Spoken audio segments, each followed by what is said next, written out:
Bueno, Dios le bendiga.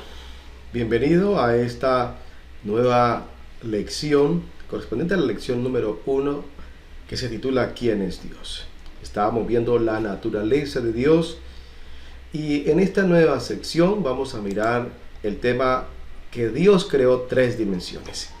Cuando nosotros miramos el capítulo 1 de Génesis, vemos que Dios creó esas 3 dimensiones.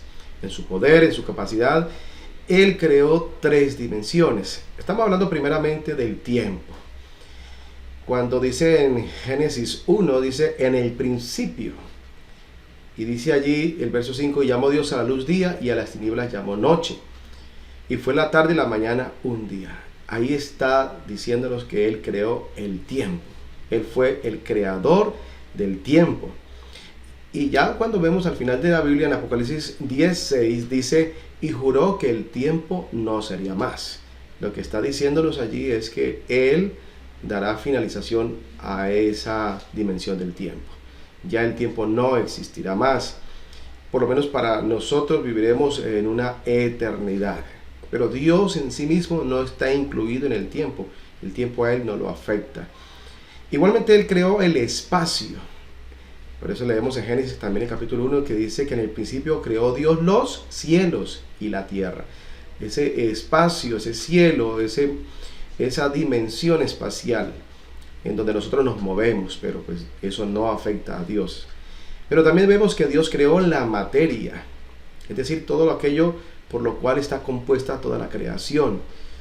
Dice que Dios creó la tierra, esos elementos, y vemos en Génesis 1:3 dice que Dios dijo sea la luz, y fue la luz. Entonces aparecen allí todos una cantidad de elementos de diferentes formas en lo que tiene que ver con la materia, pero Dios no es materia. Él creó la materia, pero Dios no está compuesto de ningún elemento material. Entonces en este sentido vemos que primeramente Dios trasciende el tiempo. Quiere decir que Él es eterno, el tiempo no lo limita a Él. Él no está metido en el tiempo es un elemento de la creación de Dios, por eso dice que Él no tiene ni principio ni fin. Además dice la Biblia que Él trasciende, que Él es omnipotente, es decir, Él trasciende el espacio, Él no está retenido por el espacio, está presente en todo lugar, su espíritu es omnipresente. Pero vemos también que Él trasciende la materia, quiere decir entonces que la materia no lo limita, o sea que Él es incorpóreo, no tiene cuerpo, no se puede ver, no se puede tocar, no se puede palpar, no se puede retener físicamente porque Él no tiene ninguna composición física como nosotros sí la tenemos. Entonces, en ese sentido, miremos esa característica, que Dios es invisible. En muchos textos de la Biblia, en el Antiguo y en el Nuevo Testamento, por ejemplo en Colosenses 1:15, 1 Timoteo 1:17, Hebreos 11:27 nos dice que Dios es un ser invisible. Por ejemplo, en 1 Timoteo 1:17 dice, Rey de los siglos, inmortal, invisible. Allí nos narra, nos dice literalmente que Él en su naturaleza espiritual es invisible. También en Romanos 1:19 al 20 dice que las cosas invisibles de Él, su eterno poder y deidad, se hacen claramente visibles por medio de las cosas hechas, pero allí nos muestra que Él es invisible. Ahora, cuando decimos que Dios no tiene cuerpo físico, es decir, que no tiene una composición material, ya que Dios es espíritu invisible, Él ciertamente no tiene un cuerpo como nosotros lo imaginamos.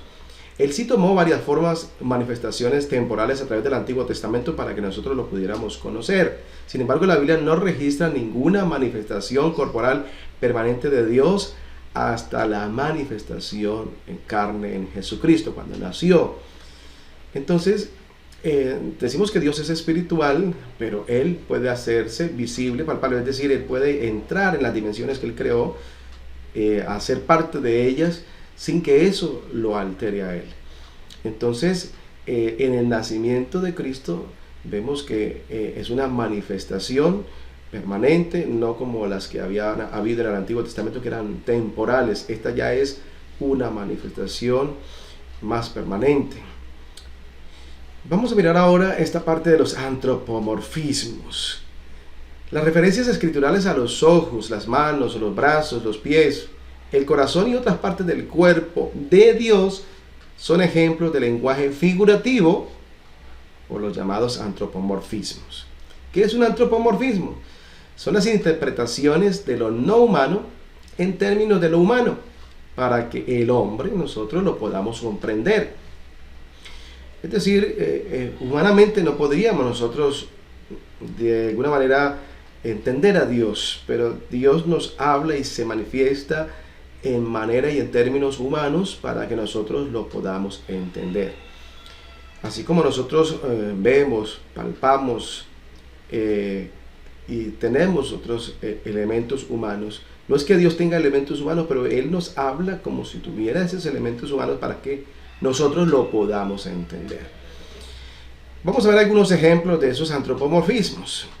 Por ejemplo, en Génesis 6:6 nos hablan acerca del corazón de Dios, donde allí se denota su intelecto, sus emociones. No está hablándonos allí de un órgano que bombea sangre. Allí nos dice que Dios se arrepintió en su corazón de haber hecho al hombre. No porque Dios tenga un corazón como el nuestro físico, que bombea sangre, no, sino que tiene sentimientos, emociones. En eso es que nos parecemos a Dios. Cuando la Biblia habla, por ejemplo, acerca de los pies de Dios, cuando Dios dijo que el cielo era su trono y la tierra el estrado de sus pies, allí se estaba describiendo su omnipresencia.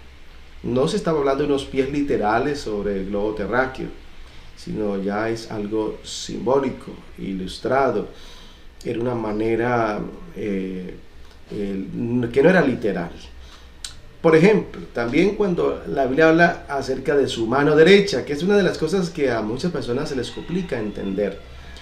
Cuando Dios dijo que su mano derecha midió los cielos con la palma, y él estaba describiendo era su gran poder, y no una mano grande extendiéndose por toda la atmósfera. En Isaías 48:13 lo dice. No es una mano gigante derecha. La diestra de Dios representa es su poder y su autoridad, así como para nosotros que usamos con nuestra mano derecha, que generalmente es la que tiene más habilidad, tiene capacidad, poder para hacer muchas cosas. De esa manera la Biblia nos ilustra acerca del poder de Dios como si fuera una mano derecha, pero no está hablando literalmente que Dios tenga mano derecha o izquierda. Dios no tiene una espacialidad porque Él no habita en el espacio es una dimensión que Dios creó, pero ese espacio no lo limita a Él. En Hechos 2:34-35 hay una narración al respecto, donde dice que se ponía los pies sobre el cuello o la cabeza de los enemigos.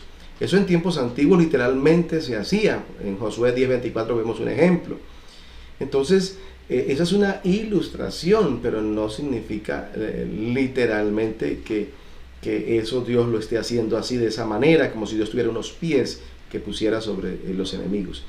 Cuando Jesús echó fuera demonios por el dedo de Dios, Él no arrastró del cielo un dedo gigantesco, sino que ejercitó el poder de Dios.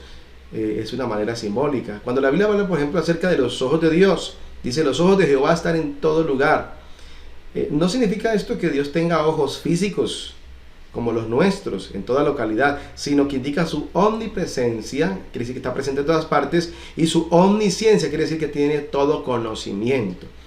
Y cuando la Biblia habla acerca del aliento de Dios, está hablando acerca del soplo. El aliento de Dios no consistía en partículas literales emitidas por gigantescas narices celestiales, sino que está hablando de un viento oriental que Dios usó para abrir allá el Mar Rojo.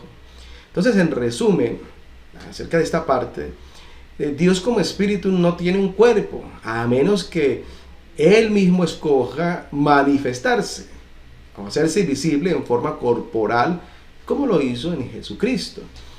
Entonces, la Biblia nos narra que Dios no es visible aún a seres espirituales, si Él no escoge manifestarse en alguna manera.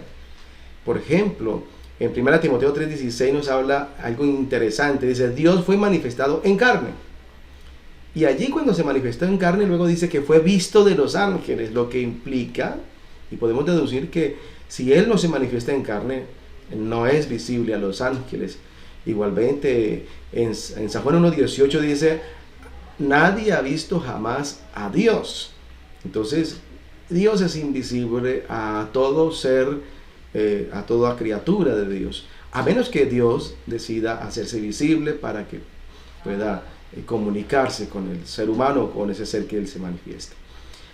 Hasta aquí entonces llegamos en esta segunda parte de esta enseñanza de la lección número 1. Esperamos que podamos desarrollar el taller que le vamos a estar enviando y vamos a ir aprendiendo más y más de la palabra de Dios. Que el Señor Jesucristo les bendiga a todos.